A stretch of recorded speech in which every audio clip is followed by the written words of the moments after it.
Hi everyone. இன்னைக்கு வந்து நம்ம ரொம்ப முக்கியமான வீடியோல இருக்கிறோம். நமக்கு நாளைக்கு வந்து போர்டு எக்ஸாம்.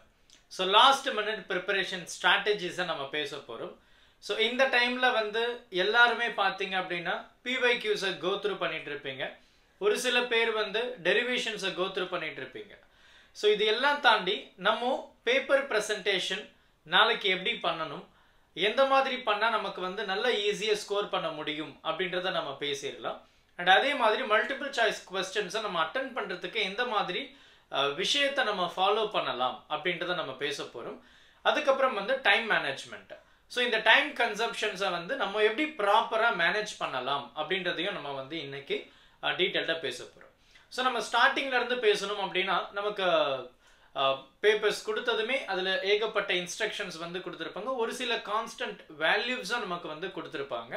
ஸோ நீங்கள் வந்து எக்ஸாமுக்கு போகிறதுக்கு முன்னாடி ஒரு சில கான்ஸ்டன்ட் வேல்யூஸ் நமக்கு கொஸ்டின் பேப்பரில் இருந்தாலுமே ஒரு சில விஷயங்கள் நமக்கு தெரிஞ்சிருக்கணும்.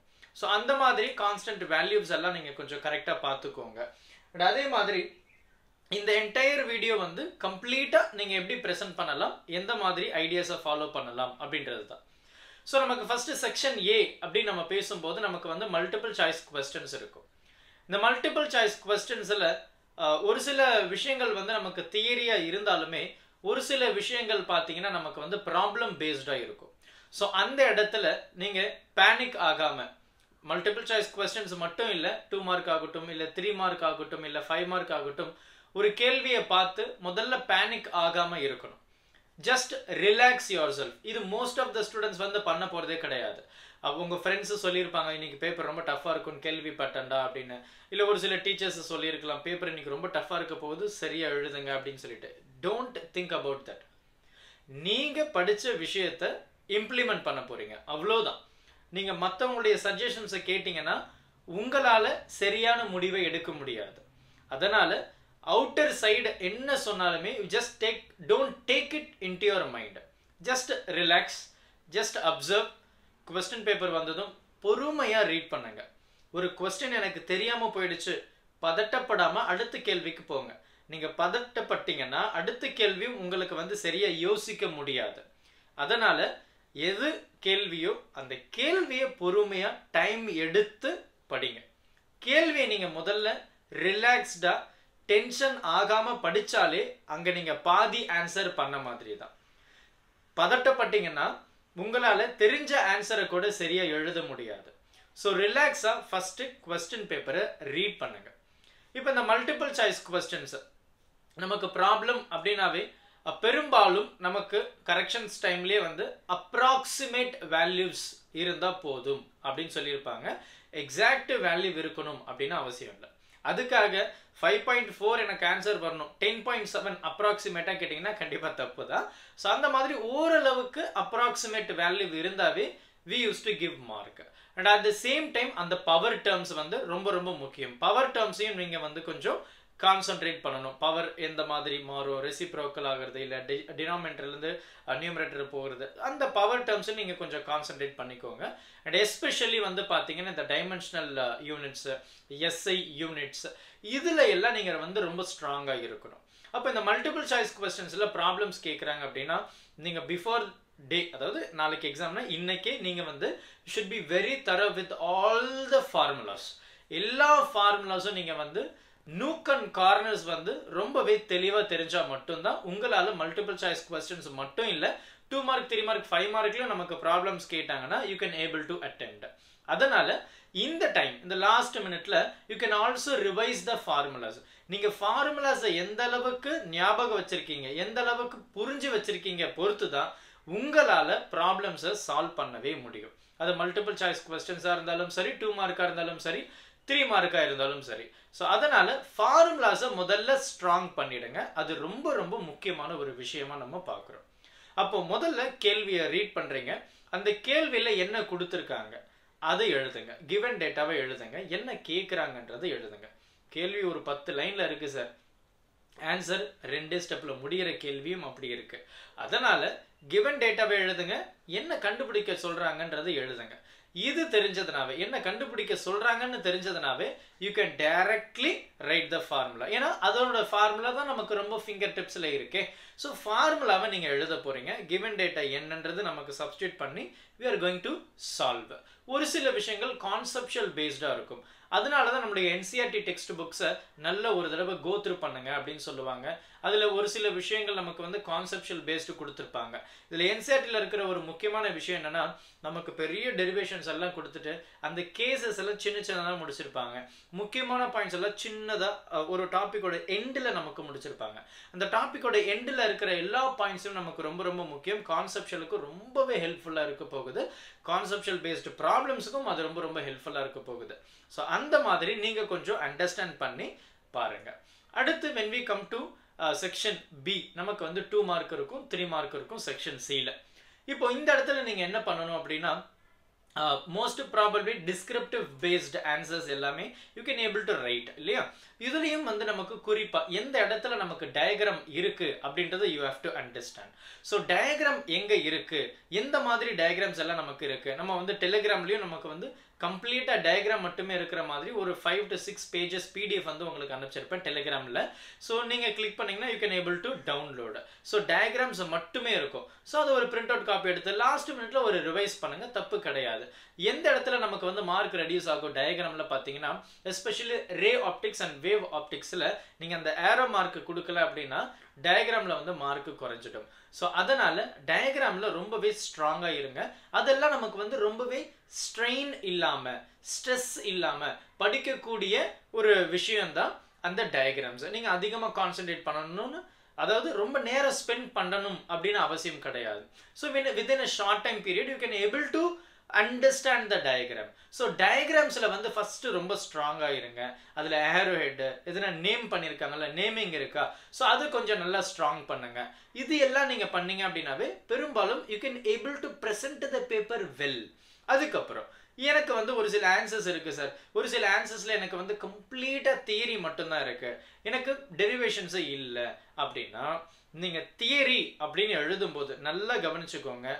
பேராகிராஃபா எழுதாம பாயிண்ட் பை பாயிண்டா எழுதுனீங்கன்னா அது உங்களுக்கு ரொம்பவே பேப்பர் பிரசன்டேஷனுக்கு ஹெல்ப்ஃபுல்லா இருக்கும்.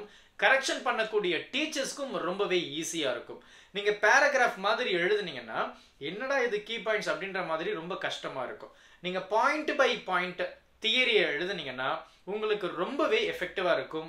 கரெக்ஷன் பண்ணக்கூடிய டீச்சர்ஸ்க்கும் ரொம்பவே ஈஸியா இருக்கும். அதே மாதிரி ஒரு சில 5 மார்க்ஸ்ல நமக்கு வந்து டயக்ராம் இருக்கும், டெரிவேஷன்ஸ் இருக்கும், தியரி இருக்கும். இந்த இடத்துல என்ன சார் பண்ணணும்? டெரிவேஷன்ஸ் ஆஸ் யூஷுவல் எழுத போறீங்க, டயக்ராம் ஆஸ் யூஷுவல் பண்ண போறீங்க. அதுல இருக்கக்கூடிய தியரி என்ன சார் எழுதுறது? நமக்கு ஒரு சிம்பிளா கொடுத்துருப்பாங்க, இந்த மாதிரி ஒரு ஒயர் இருக்கு, அந்த ஒயர்ல கரண்ட் போகுது, நான் ஒரு பாயிண்ட் சூஸ் பண்றேன், ஜஸ்ட் ரைட். அதையே நீங்க பாயிண்டா எழுதுங்க போதும். அது பாயிண்ட் பை பாயிண்ட் எழுதுனீங்கன்னா இன்னும் ரொம்ப அழகா இருக்கும் அப்படின்னு சொல்லலாம்.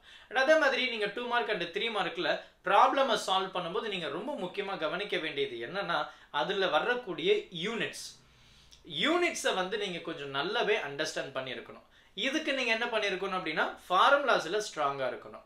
ஸோ யூனிட்ஸை கொஞ்சம் நல்லாவே அட்டென்ட் பண்ணுங்க. இப்போ பாத்தீங்கன்னா இப்போ லாஸ்ட் சாட்டர்டே வந்து கிளாஸ் 10க்கு வந்து போர்டு எக்ஸாம் வந்து நடந்தது. அதுல குறிப்பா பிசிக்ஸ்ல பாத்தீங்கன்னா ரொம்பவே பேசிக்கான ஃபார்முலாஸ், ரொம்பவே பேசிக்கான ப்ராப்ளம்ஸ் தான் கேட்டிருந்தாங்க. ஸோ அதே மாதிரி நம்ம 12th ஸ்டாண்டர்ட் பிசிக்ஸும் ரொம்ப ஹார்டா இருக்காது அப்படின்ற ஒரு சர்க்குலரான ஒரு விஷயங்களும் பேசிட்டு தான் இருக்காங்க. பட் அதெல்லாம் நம்ம வந்து காதுல ரொம்ப பெருசா வாங்கிக்காம நம்மளுடைய ப்ரிப்பரேஷனை ஸ்ட்ராங் பண்ணுங்க. ஏன்னா இந்த டைம்ல சொல்லுவாங்க உங்களுக்கு 4 நாள் லீவு, கெமிஸ்ட்ரிக்கு லீவே விடல, அப்போ 4 நாள் லீவுன்னு சொல்லும் போது கொஸ்டின் பேப்பர் ரொம்ப டஃபா இருக்கு அப்படிலாம் கிடையாது. நீங்க இதெல்லாம் கேட்டீங்கன்னா உங்களால ப்ரிப்பரேஷனை சரியா கொடுக்க முடியாது. So don't ever listen to these things. So அதனால just prepare on your own. 2 mark and 3 மார்க்ல அந்த யூனிட்ஸ், அந்த பவர் டேர்ம் அதெல்லாம் ப்ராப்பரா இருக்கிற மாதிரி நீங்க பார்த்துக்கோங்க. அதுக்கு அடுத்து பாத்தீங்கன்னா இந்த 5 மார்க். ஸோ முன்னாடியே நான் சொன்ன மாதிரி டயக்ராம்ஸ், டெரிவேஷன்ஸ், லாஸ்ட்ல வரக்கூடிய அந்த யூனிட் சிம்பிள் இல்லை வெக்டார் சிம்பிள், இது எல்லாம் வந்து you have to be in a very neat manner. So இதெல்லாம் வந்து நீங்க ப்ராப்பரா ப்ரெசென்ட் பண்றது வந்து ரொம்ப ரொம்ப முக்கியமா நம்ம வந்து பார்த்துட்டு இருக்கிறோம். இந்த இடத்துல நீங்க ஒரு ஆன்சர் அட்டன் பண்றீங்க, அது 2 மார்க்கோ இல்லை 3 மார்க்கோ இல்லை 5 மார்க்கோ, நீங்க ஒரு ஆன்சர் அட்டன் பண்ணும்போது அந்த 5 மார்க் இடையில ஸ்ட்ரக் ஆகுது, இல்லை 2 மார்க் எனக்கு இடையில ஸ்ட்ரக் ஆயிடுச்சு, இல்லை 3 மார்க் நான் இடையில நிறுத்திட்டேன், நான் ரொம்ப நேரம் யோசிக்கிறேன் அப்படின்னா கைண்ட் அட்வைஸ், அந்த ஆன்சருக்கு ஸ்பேஸ் விட்டுட்டு அடுத்த கேள்விக்கு மூவ் பண்ணிடுங்க. இந்த இடத்துல டைம் மேனேஜ்மெண்ட் வந்து நமக்கு ரொம்பவே முக்கியமா இருக்கு. நீங்க ஒரே கேள்விக்கு ரொம்ப நேரம் வெயிட் பண்ணீங்க அப்படின்னா அடுத்த கேள்வியை உங்களால எழுத முடியாது, டைம் இருக்காது. ஸோ அதனால ஒரு கேள்வி எழுதும் போது ரொம்ப நேரம் அதுக்கு வந்து நீங்க யோசிக்கிறீங்க அப்படின்னு தோணிடுச்சுன்னா அந்த இடத்துக்கு ஸ்பேஸ் விட்டு, அந்த ஆன்சருக்கு ஸ்பேஸ் விட்டு அடுத்த கேள்விக்கு மூவ் பண்றது தான் புத்திசாலித்தனம். ஒரே கேள்வியில் உக்காந்துட்டு இருந்தீங்கன்னா அடுத்த கேள்வி உங்களுக்கு அட்டன் பண்ணுறதுக்கு டைம் இருக்காது, இதை நீங்கள் முடிக்கிறதுக்கும் ரொம்ப நேரம் ஆகிடும். So don't do that mistake. ஒரு கேள்வி ஸ்ட்ரக் ஆகுறீங்க, அது ப்ராப்ளம் ஆகட்டும், தியரி ஆகட்டும், டெரிவேஷன்ஸ் ஆகட்டும், கான்செப்சுவல் பேஸ்ட் ஆகட்டும், வாட் எவர் இட் இஸ், ஒரு கேள்வி நீங்கள் ஸ்ட்ரக் ஆகும்போது அதுலேயே இருக்காமல் அடுத்த கேள்விக்கு மூவ் பண்ணுறது தான் ரொம்ப நல்லது. ஸோ அடுத்த கேள்வி நீங்கள் முடிச்சிட்டிங்கன்னா then you will have some time to think about this question. நீங்கள் ஒரு சில ஆன்சர் தெரியாமல் நீங்கள் அடுத்த கேள்விக்கு போகும்போது அந்த கேள்வி எழுதிக்கிட்டே இருக்கும்போது இந்த கேள்விக்கான ஆன்சர் உங்களுக்கு கிடைச்சிடும், கண்டிப்பாக கிடைச்சிடும். ஸோ அந்த நம்பிக்கையோட ஒவ்வொரு ஆன்சரையும் எழுதுங்க. ஸோ பேப்பர் ப்ரெசன்டேஷன் ரொம்ப அழகாக கொடுங்க, பாயிண்ட் பை பாயிண்ட் எழுதுங்க, ஸ்கிரிபிள் பண்ணாதீங்க, ஸ்ட்ரைக் அவுட் பண்ணாதீங்க, பெலிக்கன் யூஸ் பண்ணாதீங்க, ஒயிட்னர் யூஸ் பண்ணாதீங்க, பொறுமையாக ரிலாக்ஸ்டாக அழகாக ப்ரெசென்ட் பண்ணுங்க. டயக்ராம் வரையும்போது ரொம்ப அழுத்திலாம் வரையாமல் லைட்டாக நீங்கள் வந்து வரைகிறது வந்து பெஸ்ட். ஸோ நல்ல கேட்ரேஜ் பென்னை யூஸ் பண்ணுங்கள். ஒரு சில பெண்ணெல்லாம் பார்த்தீங்கன்னா அந்த இங்க் வந்து ஃபேட் ஆகிடும். நீங்கள் உங்களுடைய ப்ரீவியஸ் ரன்னிங் நோட்ஸோ இல்லை கிளாஸ் ஒர்க்கோ நீங்கள் எடுத்து பார்த்தீங்கன்னா அதில் நமக்கு தெரியும், என்ன தெரியும், நம்ம வந்து ஒரு ஒரு ஒரு 2 மாதத்துக்கு முன்னாடி எழுதுனா அந்த இங்க் ரொம்ப மங்கலாக இருக்கும், ரொம்ப டல்லாக இருக்கும் அந்த இங்க். ஸோ அந்த மாதிரி இங்க் இல்லாமல் கொஞ்சம் ப்ராப்பரான ஒரு பென்னை யூஸ் பண்ணுங்கள். Better you can also go with some refill pen. So இதில் நீங்கள் போகிறதுக்கும் வந்து கொஞ்சம் நல்ல ஒரு ஐடியா அப்படின்னு தான் சொல்லணும். அதுக்கடுத்து வந்து நமக்கு அவ்வளோதான்.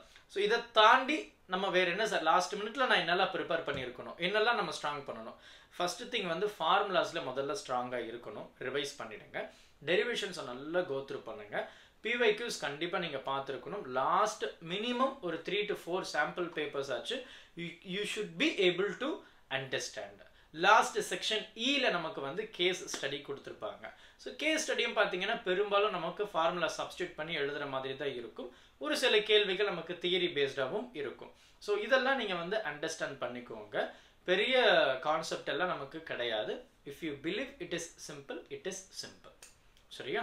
So all the very best. Exam ரொம்ப நல்லா பண்ணுங்க, ரிலாக்ஸ்டாக இருங்க, பேனிக் ஆக வேண்டாம், ஜாலியாக எக்ஸாம் எழுதுங்க. Thank you. Help this with a smile.